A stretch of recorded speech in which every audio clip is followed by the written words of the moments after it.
الحمد لله الحمد لله الذي أرسل رسوله بالهدى ودين الحق ليظهره على الدين كله وكفى بالله شهيدا أشهد أن لا إله إلا الله وحده لا شريك له وأشهد أن محمدا عبده ورسوله لا نبي بعده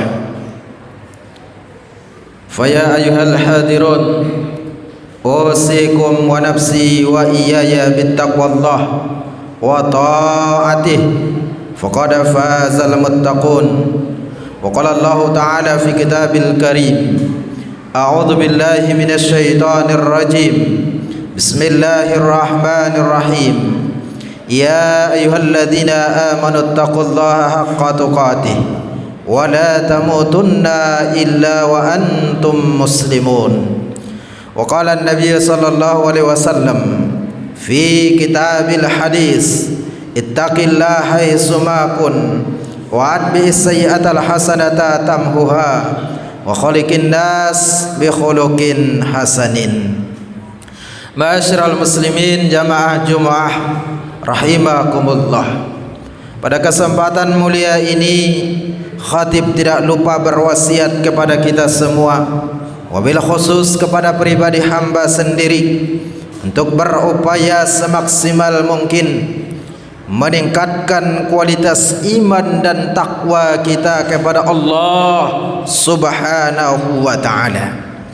Karena dengan bekal iman dan takwa inilah yang akan menjadikan kita hamba yang memperoleh kemenangan, hamba yang memperoleh keberuntungan serta keselamatan fid dharain, dunia dan akhirat.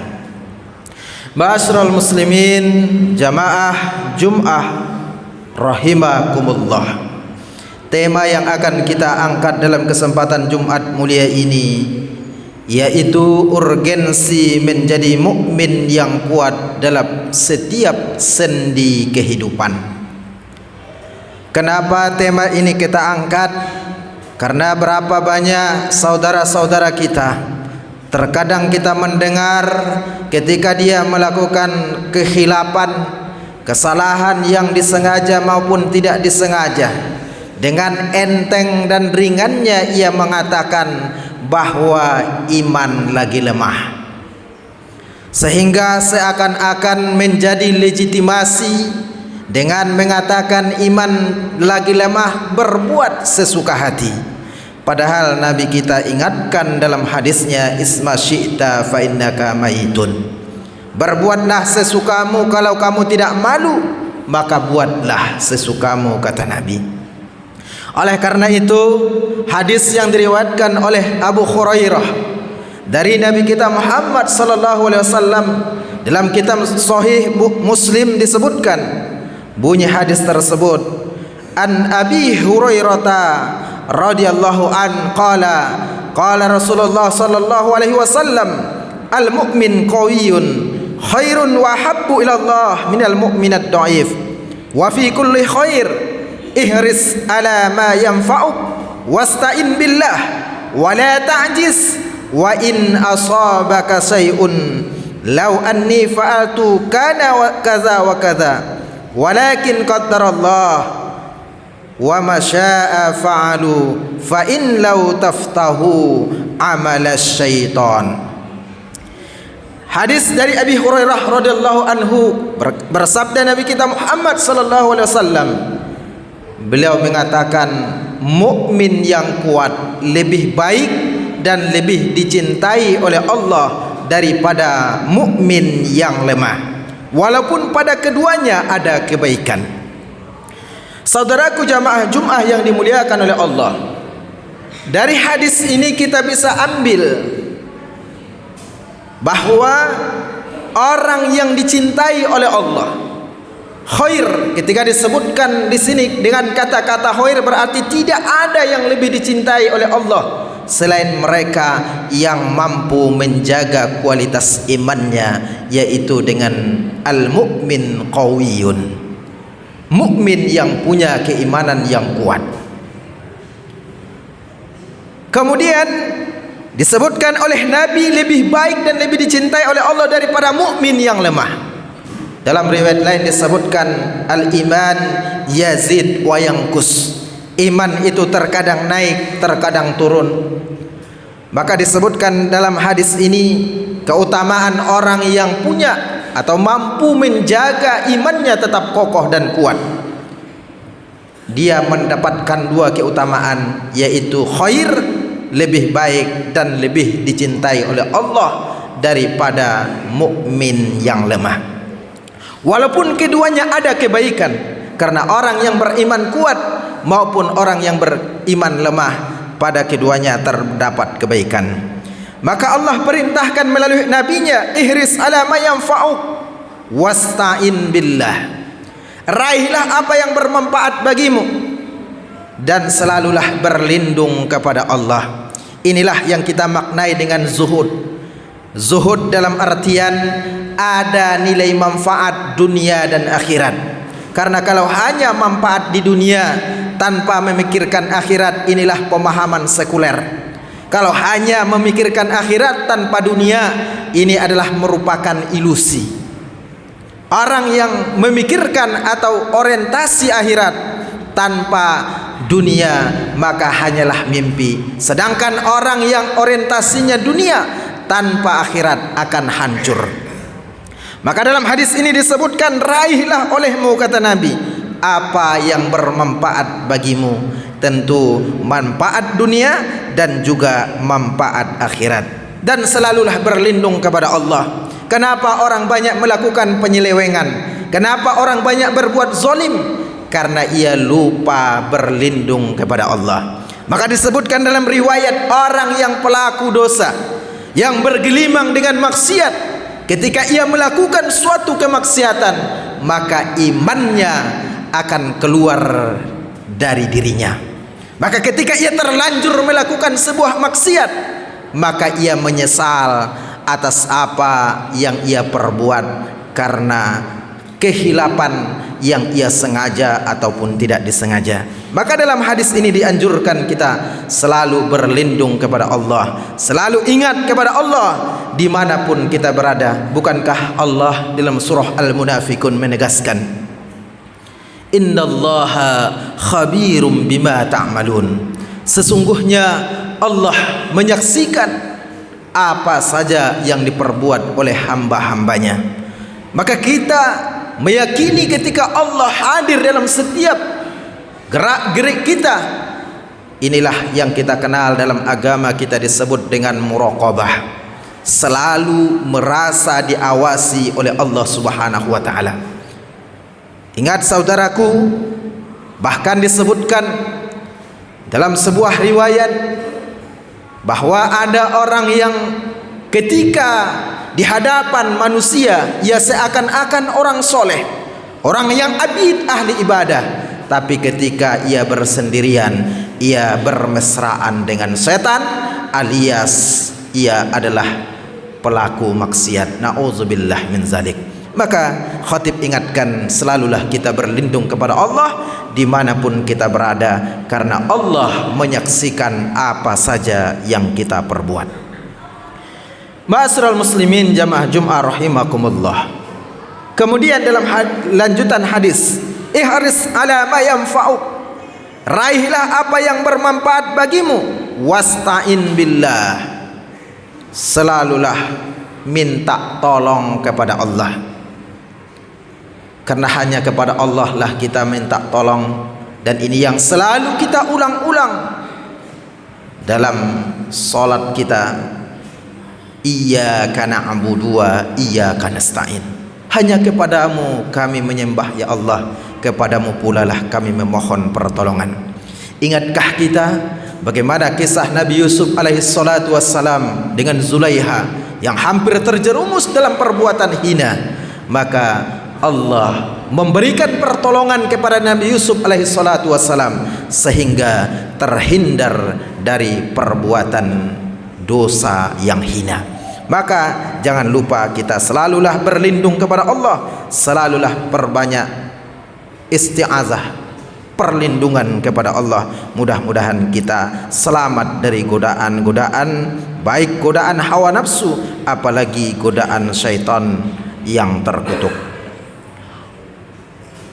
Wala ta'jiz, kita juga dilarang oleh Nabi untuk berkeluh kesah. Kita juga dilarang oleh Nabi berputus asa. La yai'asu min rahmatillah. Dalam redaksi yang lain juga ada yang menegaskan jangan berputus asa dari rahmat Allah. Bukankah rahmat Allah itu jauh lebih besar dari murkanya Allah Subhanahu wa taala? Hanya kita sendiri terkadang yang tidak begitu melihat betapa besarnya rahmat Allah. Bahkan sebaliknya yang lebih miris, ketika melihat betapa murahnya rahmat Allah sehingga ia berleha-leha, bersantai-santai, toh juga nanti bisa ada pintu taubat, dengan alasan toh juga nanti kalau saya sudah tua bisa bertaubat. Ingat saudaraku, pintu taubat kita tidak tahu kapan, ajal kita tidak tahu kapan datangnya. Disebutkan dalam ayat Al-Quran, walau kuntum fi burujim musayyadah, walaupun ia berada di tembok atau benteng yang kokoh, tetap ajal itu akan datang. Bukankah sudah menjadi pelajaran bagi kita, anak atau bayi yang sedang di alam kandungan pun meninggal dunia, bayi yang baru lahir pun meninggal dunia, anak-anak, remaja, dewasa, semuanya tidak luput dari ajal. Fa iza jaa ajaluhum la yastakhiruna sa'ata wa hum la yastaqdimun, kata Allah. Kalau ajal sudah datang, tidak bisa dipercepat dan tidak bisa diperlambat walaupun barang sesaat pun. Maka dari itu selalulah kita ingat dan selalulah kita mawas diri supaya tidak menjadi orang-orang yang terjerumus kepada kehinaan. Kemudian kita dilarang oleh Nabi berandai-andai, kalaulah sekiranya begini maka akan begitu. Walakin qul faqadarallah wa ma syaa fa'alu fa in law taftahu amal syaitan. Jangan berandai-andai, kata Nabi, maka katakanlah qaddarallah wa ma syaa fa'alu, bahwa Allah berkehendak sesuai dengan apa yang Allah kehendaki. Fa in law taftahu amal syaitan. Berapa banyak orang yang suka mengandai-andai, kalaulah begini, kalaulah begitu. Ya, berandai-andai sewaktu dia menjabat, sewaktu dia diberikan amanah oleh Allah. Andaikan dulu saya selagi berkuasa begini dan begitu, maka kata Nabi tidak ada gunanya. Atau orang yang menyesali takdir Allah, orang yang ia cintai dan sayangi dipanggil oleh Allah, kemudian ia berandai-andai, kalaulah dulu saya tidak begini, tidak begitu, maka tidak ada gunanya. Saudaraku, ingat bahwa takdir Allah ada dua, takdir yang baik dan ada takdir yang buruk. Takdir yang baik pastinya kita mudah menerimanya, tapi takdir yang buruk ini tentunya harus dijawab dengan keimanan yang kokoh, keimanan yang kuat. Karena disebutkan dalam riwayat lain, tu'minuna bi qadri khairi wa syarrihi. Kita harus beriman atas takdir yang baik dan takdir yang buruk yang Allah berikan kepada kita, karena sejatinya itu adalah ujian bagi kita. Sejatinya Allah ingin mengangkat harkat martabat derajat kita di hadapannya.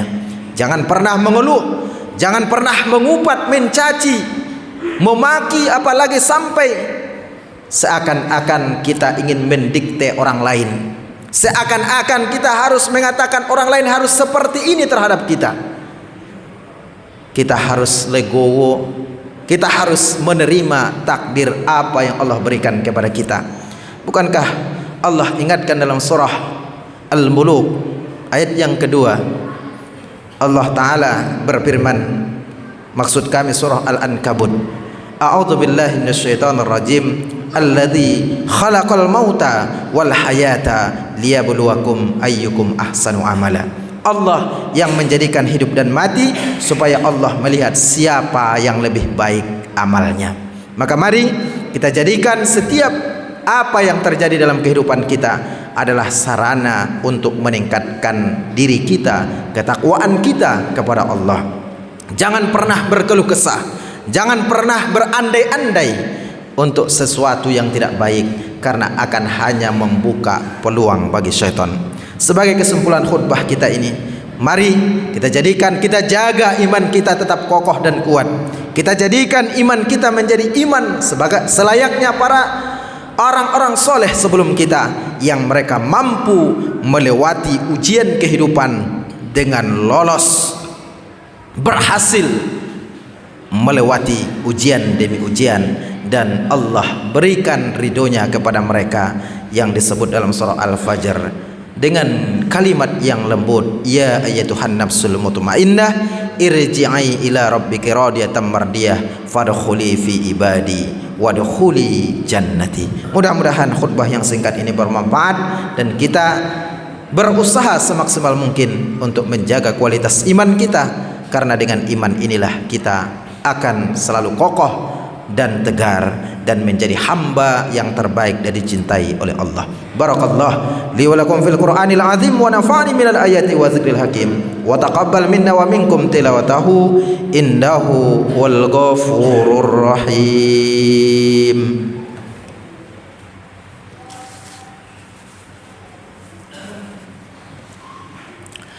Alhamdulillahilladzi nahmaduhu wa nasta'inuhu wa nastaghfiruh wa na'udzu billahi min shururi anfusina wa min sayyiati a'malina. May yahdihillahu fala mudilla lahu wa may yudlil fala hadiya lahu. Asyhadu an la ilaha illallah wahdahu la syarika lah wa asyhadu anna Muhammadan abduhu wa rasuluhu la nabiyya ba'dah. Fa ya ayyuhal hadirun usikum wa nafsi wa iyaya bittaqwallahi wa ta'atihi faqad fazal muttaqun. Wa qala Allah ta'ala fi kitabil karim a'udzu billahi minasy syaithanir rajim. Bismillahirrahmanirrahim. Wal 'asr innal insana lafi husr illa alladziina aamanu wa 'amilus shalihat wa tawassaw bil haqq wa tawassaw bis sabr. Wa qala ta'ala aidan innallaha wa malaikatahu yusholluna 'alan nabi ya ayyuhalladzina aamanu shallu 'alaihi wa sallimu taslima. Allahumma ighfir lil muslimina wal muslimat wal mu'minina wal mu'minat al-ahya'i minhum wal amwat birahmatika ya arhamar rahimin. Allahumma ighfir lana wa liwalidayna warhamhuma kama rabbayana shighara. Ya Allah, ya Tuhan kami, ampuni dosa kami, dosa kedua orang tua, ayah ibu bapak kami. Sayangi, kasihani mereka ya Allah sebagaimana mereka menyayangi dan mengasihi kami di waktu kecil. Allahumma arinal haqqa haqqa warzuqna ittiba'ah wa arinal batila batila warzuqna ijtinabah. Rabbana hab lana min azwajina wa dzurriyyatina qurrata a'yun waj'alna lil muttaqina imama. Ya Allah, berikan keistiqomahan, berikan kekuatan taufik hidayahmu kepada kami ya Allah, sebagaimana Engkau berikan kepada orang-orang soleh sebelum kami. Masukkan kami ya Allah dalam golongan hamba yang Engkau ridhoi. Rabbana zalamna anfusana wa illam taghfir lana wa tarhamna lanakunanna minal khasirin. Rabbana atina fid dunya hasanah wa fil akhirati hasanah wa qina adzabannar. Ibadallah, innallaha ya'muru bil adli wal ihsan wa ita'i dzil qurba wa yanhauna 'anil fahsya'i wal munkar wal baghi ya'idzukum la'allakum tadhakkarun washkuruhu 'ala ni'amihi yazidkum was'aluhu min fadli yu'tikum wa la dzikrullahi akbar. Aqimis shalah.